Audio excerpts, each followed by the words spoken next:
আর কত সুযোগ পাবেন সৌম্য সরকার? পারফরমেন্স না করে দলে পান ডাক, রান না করে থেকে যান ম্যাচের পর ম্যাচ। জিম্বাবুয়ের বিপক্ষে 2 ম্যাচে ব্যর্থ, রান করেছেন 5-6।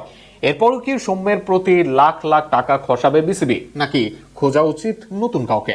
প্রশ্নের উত্তর খোঁজার চেষ্টা প্রতিবেদনা। সৌম্য সরকার বাংলাদেশের একজন প্রতিভাবান ক্রিকেটার ছিলেন। ক্যারিয়ারের শুরুতেই আক্রমণাত্মক ব্যাটিং ও দৃষ্টিনন্দন শটে পরিচিতি পেয়েছিলেন, কিন্তু সময়ের সাথে সাথে নিজের পারফরমেন্স হারাতে শুরু করেন তিনি। এখন সৌম্যকে বলা হয় বাংলাদেশের সবচেয়ে ভাগ্যবান ক্রিকেটার, কারণ ধারাবাহিক পারফরমেন্স না থাকায় জাতীয় দল থেকে বাদ পড়েন, আবারও জাতীয় দলে কোনো পারফর্ম না করেও সুযোগ পান। সৌম্য সরকারের আন্তর্জাতিক ওডিআই ক্যারিয়ার শুরু হয় 2014 সালের ডিসেম্বরে জিম্বাবুয়ের বিপক্ষে। অভিষেকের পর থেকে সৌম্য সরকারকে নিয়ে প্রত্যাশা ছিল অনেক বড়। বাঁহাতির দৃষ্টিনন্দন শট আর আক্রমণাত্মক ব্যাটিং এ শুরু থেকে বোলারদের ওপর চাপ তৈরি করার সক্ষমতা, ব্যাটিং এ লম্বা ইনিংস খেলার সামর্থ্য, সব মিলিয়ে মনে হয়েছিল সৌম্য সরকার দীর্ঘ সময়ের জন্য বাংলাদেশের ওপেনিং এ ভরসার নাম হবে।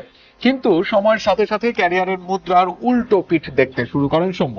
বিভিন্ন সময় ইনজুরি ও ব্যাটে ধারাবাহিক রান না থাকার কারণে জাতীয় দল থেকে বাদ পড়ে যায়। কখনো বড় ইনিংস খেলতে না পারা, আবার কখনো রান খরা, সব মিলিয়ে জাতীয় দলের জায়গাটা ধরে রাখা তার জন্য কষ্ট হয়ে যায়। তবে রান না থাকায় জাতীয় দল থেকে বাদ পড়া সৌম্য আবারও কোনো রান না করে বিভিন্ন কারণে জাতীয় দলে জায়গা পেয়েও যান। এ নিয়ে ক্রিকেট পাড়ায় বেশ আলোচনাও তৈরি হয়। জাতীয় দলে এখন প্রতিযোগিতা বেশি, যেখানে ঘরোয়া ক্রিকেটে নিয়মিত রান পাওয়া ক্রিকেটার সুযোগ না পেয়ে বারবার ব্যর্থ হওয়া সৌম্যকে সুযোগ দেওয়া কেন? তবে সৌম্য সরকার জাতীয় দলে সুযোগ পাওয়া নিয়ে আলোচনা হলেও বারবার সুযোগ পেয়ে ব্যর্থ হয়েছেন তিনি। এক ম্যাচে ভালো করলে আবারও কয়েক ম্যাচে রান করতে পারেনি।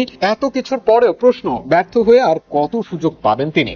সৌম্য সরকার গত এপ্রিলে ঘরের মাঠে নিউজিল্যান্ডের বিপক্ষে 2 ওয়ানডে ম্যাচে সুযোগ পেয়ে করেছেন মাত্র 26 রান, যেখানে তার স্ট্রাইক রেট 70। ওই সিরিজে রান না পাওয়া সৌম্যকে সুযোগ দেওয়া হয় জুন মাসে অস্ট্রেলিয়া সিরিজে, সেখানেও বড় রান করতে পারেননি। দ্বিতীয় ম্যাচে 42 রান করা সৌম্য পরের ম্যাচে ফিরলেন 2 রান করে। জিম্বাবুয়ের বিপক্ষে ওয়ানডে সিরিজ খেলতে গিয়ে প্রথম 2 ম্যাচের একাদশের সুযোগ পেয়ে ব্যর্থতার ধারাবাহিকতা ধরে রেখেছেন তিনি। প্রথম ম্যাচে 6 রান করার পর দ্বিতীয় ম্যাচে করেছেন মাত্র 5 রান। এত ব্যর্থতার পরেও অভিজ্ঞতার দোহাই দিয়ে আর কত সুযোগ পাবেন সৌম্য সরকার?